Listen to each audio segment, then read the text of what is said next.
순도 99.9 클래식 감성을 채워드립니다. 설특집 99.9 참 쉬운 클래식. 친절한 클래식 멘토 이영빈 평론가와 2부 이어갑니다. 자, 지휘자 오케스트라 이야기 해봤으니까 연주자 이야기를 안 할 수가 없죠. 같은 곡이라도 누가 연주하느냐, 누가 어떻게 해석하느냐에 따라서 느낌이 정말 다릅니다. 우선 피아노 명곡 이야기를 해볼까요? 우리 시대 피아니스트 누가 있나요? 네, 지휘자만큼이나 피아니스트도 정말 다양하고 훌륭한 피아니스트가 많은데 에밀 길레스, 비렐름 바카우스, 예. 또 클라우디오 아라우, 네. 비렐름 캠프, 프리드리 굴다, 알프레드 브렌델과 글렌 골드, 이보 포고렐리치, 마르타 아레리치, 너무나 많습니다. 사실은 셀 수 없을 정도로. 근데 근래 피아니스트 중에 정말로 더 특히 유명하고 위대하다고 보여지는 피아니스트는 지휘자까지 겸하고 있는 다니엘 바렌보임, 그리고 또 신동으로 유명세를 떨친 바 있는 에프게니 키신을 꼽지 않을 수가 없고요. 그리고 계속해서 마우리지오 폴리니를 많이 말씀을 드리는데 마우리지오 폴리니는 정말 피아노계를 떠받들고 있던 거장이었죠. 최근에 작고를 했습니다만.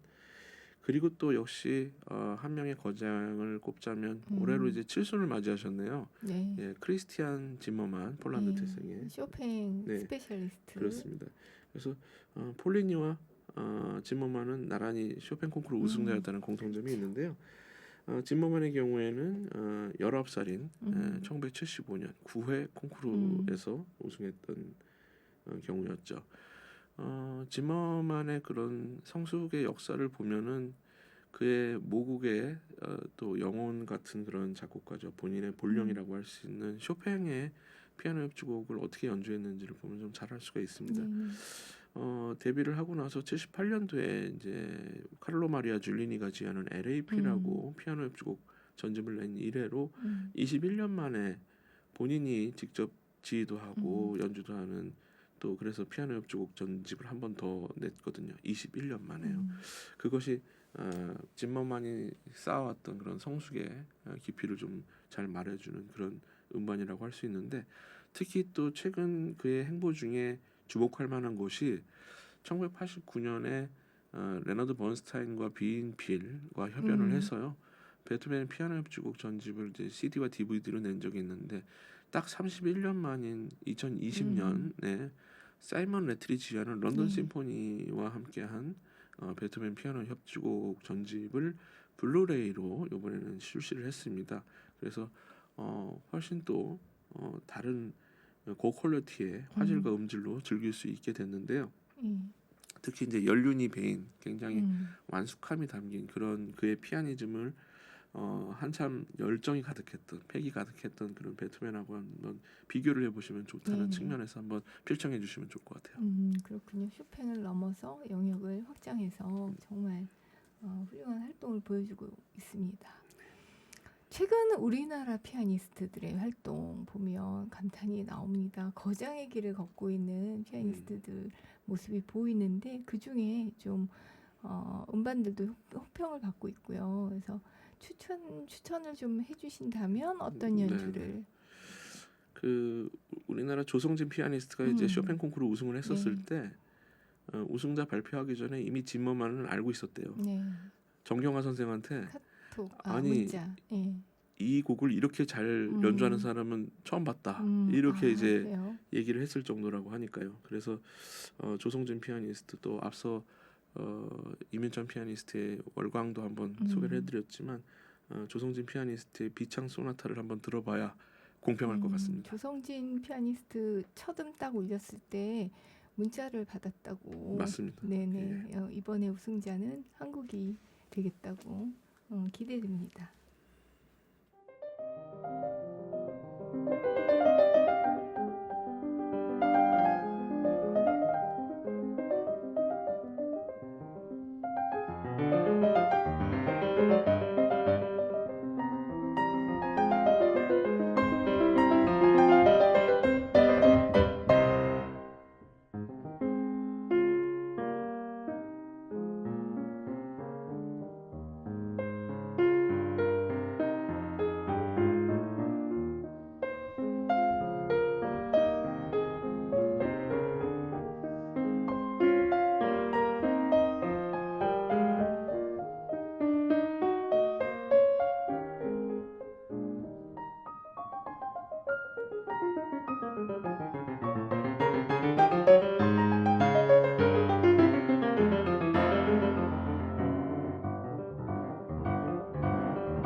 좋습니다. 이런 명연주라면 음반을 소장하지 않을 수가 없네요. 예, 예.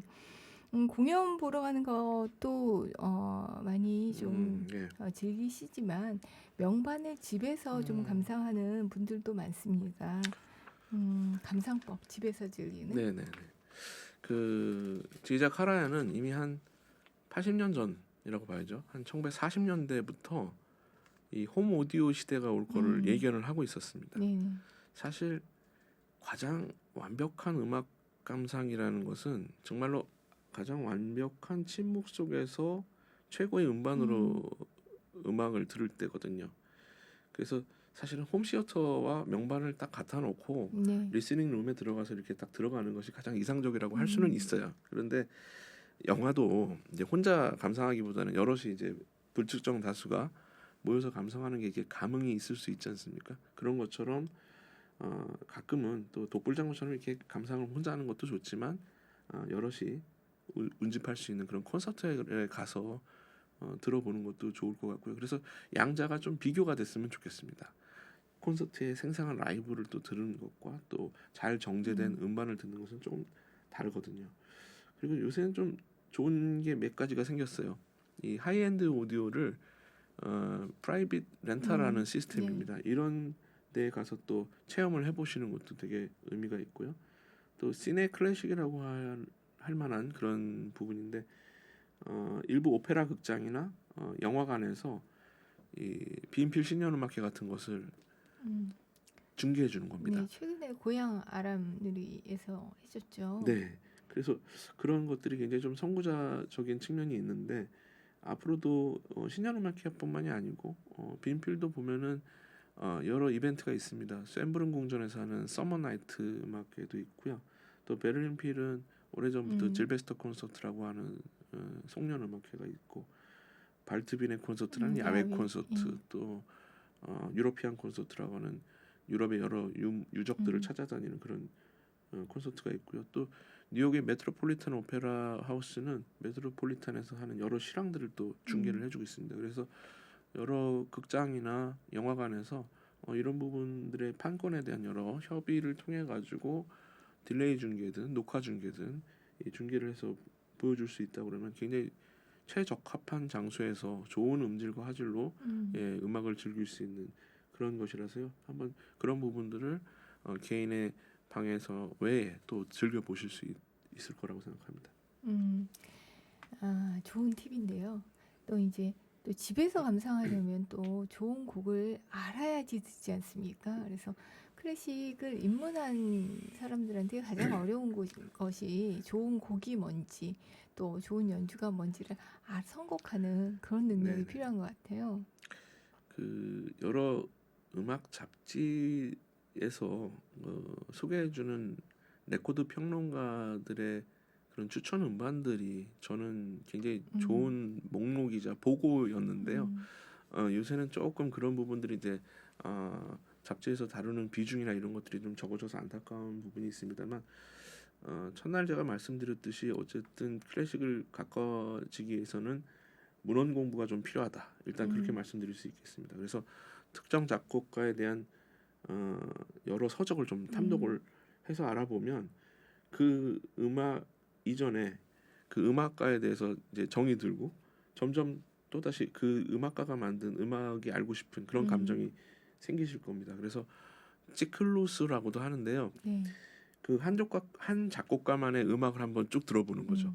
그래서 초기, 중기, 이제 말기로 좀 나눠서 가장 그 시기의 대표적인 작품들을 골라서 들어보시면 인간적으로나 음악에 대해서도 이해의 폭이 넓어질 거라고 생각하고요. 이해를 많이 할수록 하게 될수록 더 좋아지고 깊어진다. 그렇습니다. 그리고 지휘자와 연주자에 따라서도 곡이 달라진다고 말씀드렸잖아요. 그래서 한 곡에 꼭 단일종의 음반만 고집하실 필요가 전혀 없습니다.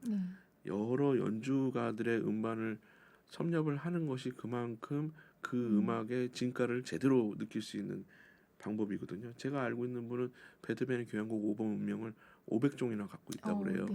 그래서 그 여러 연주자 혹은 지휘자들에 의한 연주로 들어가면서 비교 평가를 해보면 분명히 그 중에 페이버릿이 나옵니다. 그런 것들을 찾아가는 것. 그러면서 또 작곡가들도 더 많은 사람들로 섭렵해 가는 것이 클래식 애호가 클래식 매니아로 좀 우뚝 서게 되는 그런 길이 아닐까 다시 한번 좀 생각해 봅니다. 명곡 명연주쯤에서는 좀 들어봐야겠죠. 네. 어떤 곡? 예, 그 이번에는 현대 베토벤이라고 불리는 말러를 한번 들어보면 좋겠어요. 이 말러는 이 교향곡 그 발달사에서 거의 마지막에 이제 배치되는 마지막 그랜드 심포니스트로서의 역할이 있고 의의가 있는 작곡가인데 온 우주의 소리를 자기 교향곡에 담겠다 이렇게 얘기했던 아주 야심찬 작곡가입니다.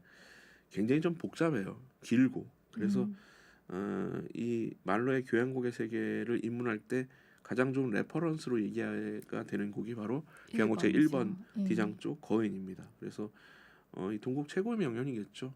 클라우디아 아바도가 지휘하는 1989년 12월 16일 그의 베를린 필 상임지휘자 취임 콘서트 현장에서 벌어진 실황으로 한번 들어보도록 하겠습니다.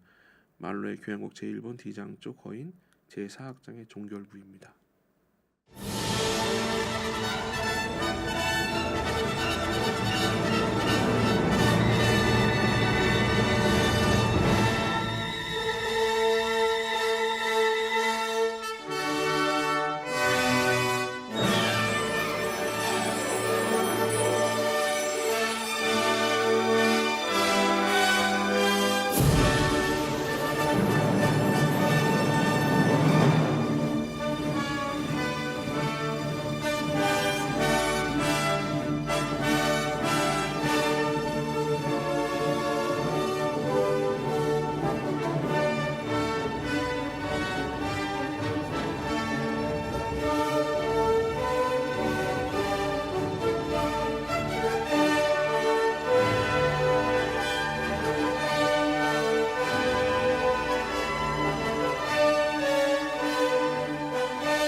말러 일본 교향곡 피날레는 네. 정말 언제 들어도 정말 통쾌하다.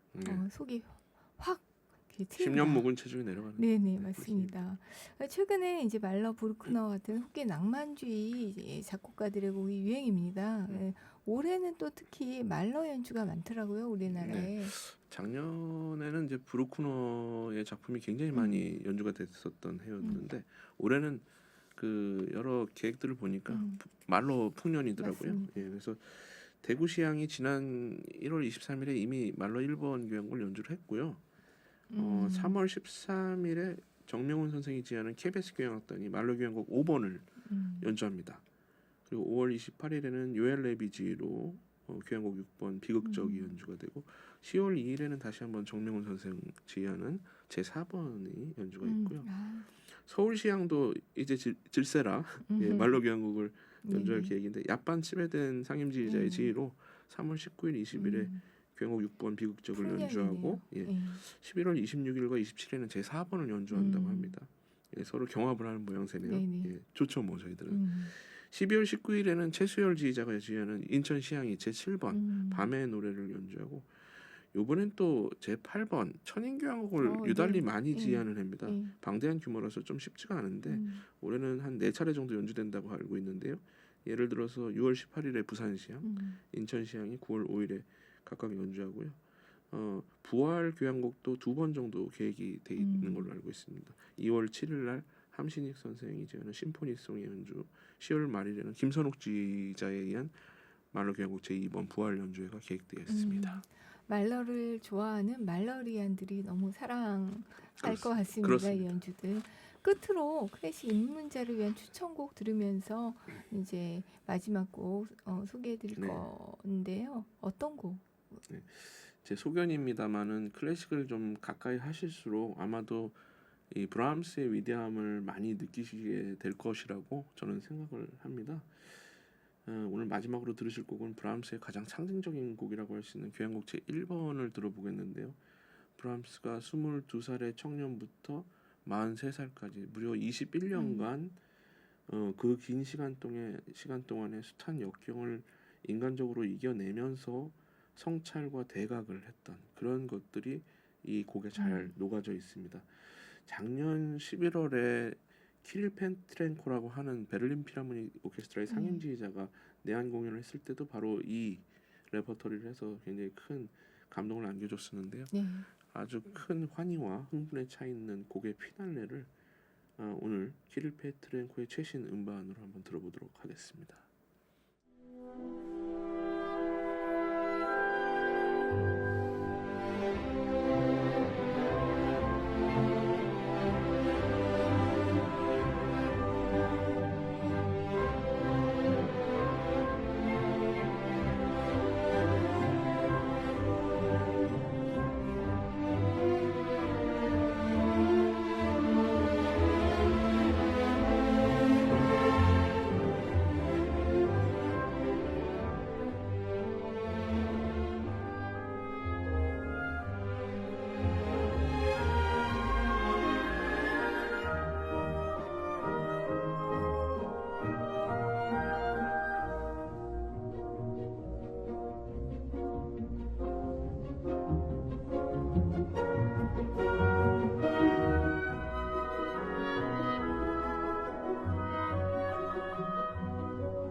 자, 설특집 99.9 참 쉬운 클래식 여기까지입니다. 3일 동안 해설해 주셨는데 소감 한 말씀 해 주시죠. 네.